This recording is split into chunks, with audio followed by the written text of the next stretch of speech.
All right, so guys, welcome to Men's Physique Pro News, my brand new channel. So what I wanted to dedicate the content here to was mainly taking a look at the pro shows throughout the year. I also wanted to cover a lot of the athletes because I know the athletes don't get as much coverage as they could be getting.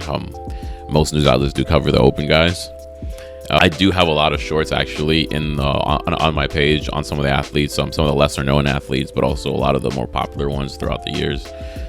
Some that are currently still competing despite how long they've been going for. But what I wanted to cover today in this video was the history of the Mr. Olympia winners, because there's also not a whole lot of information about that. Now, if you guys don't know, so the Olympia for the men's physique division has had a very short history from 2013 till the present Olympia winner back in 2022.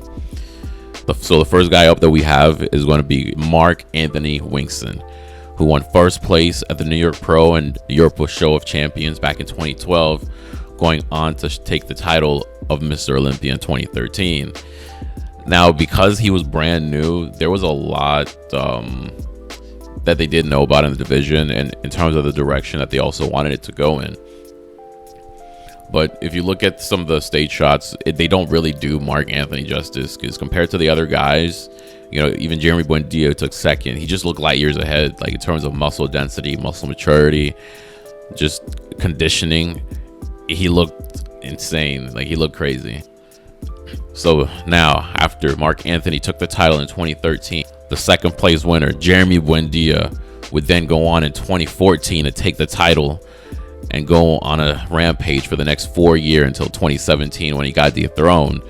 Now, Jeremy Buendia is the definition of men's physique, because when you talk about the look and about what the judges look for, even today, even up until the current Mr. Olympia winner, everything is still based off of Jeremy's original look and what he, like I said, what the judges geared towards for him.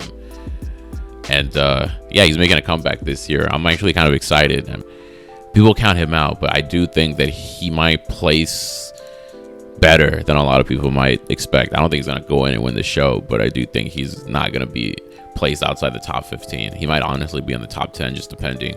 Because if you're talking about shape and structure, he has what a lot of those guys are missing. All right, next up, the man who went on to dethrone the golden boy, Jeremy himself, Brandon Hendrickson. So 2018 was the year that Brandon took the title away from Jeremy Buendia after years of taking a back seat. Now, he wasn't the only one that took a back seat. You know, a lot of other competitors were always climbing and trying to beat Jeremy, but he just never could be taken out. Okay, next up, we have your 2019 Mr. Olympia, Raymond Edmonds. So up here we have Raymond, and the way that I call Raymond is I call him the prototype, because he was, I want to say he's the prototype for the current Mr. Olympia champion, because Raymond had a look. He had a look that they really liked, because like I said, everything is based off of Jeremy's original body and how he was shaped back in the day. But at the same time, having that on a 6'2" frame, when it finally fills out, which 2019, that's when Raymond finally did fill out, yo, it looks insane. And when your conditioning is that good, there's a reason why he won 2019. Now, the reason like I said, I call him the prototype though, is because he couldn't repeat that again in 2020, which had it going back over to Brandon Hendrickson taking the title. Now, if Raymond came in looking the same as the year before or better, I think he probably would have won that title. Now, Brandon in 2020 was the first men's physique Mr. Olympia to lose the title and take it back. I know, like I said, it's a short history, but no, it's still something historical, because even when you look at it, let's say 20, 30, 40, 50 years from now, let's say the men's physique division is still like ongoing, they're still going to talk as if he was the first. Let's say there was a second or a third, he was still the first to do it regardless. Now, after 2020, in 2021, there was a newcomer. Now, Brandon won in 2021, but this newcomer gave him a very, very hard time on stage from the judges.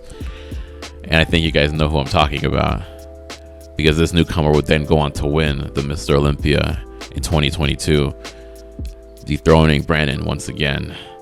So 2021 was the first time that we saw Erin Banks at the Olympia for the men's physique division. And I'll be honest, I think his posing was the best out of everybody that night. I don't know, because I like Kieran. Up until that point, I always believed that Kieran Holden or Kyron Holden was the best poser. But just after seeing him that night, if we're talking about like posing, symmetry, and then filling out while having that look on a 6'2" frame, that's Erin Banks.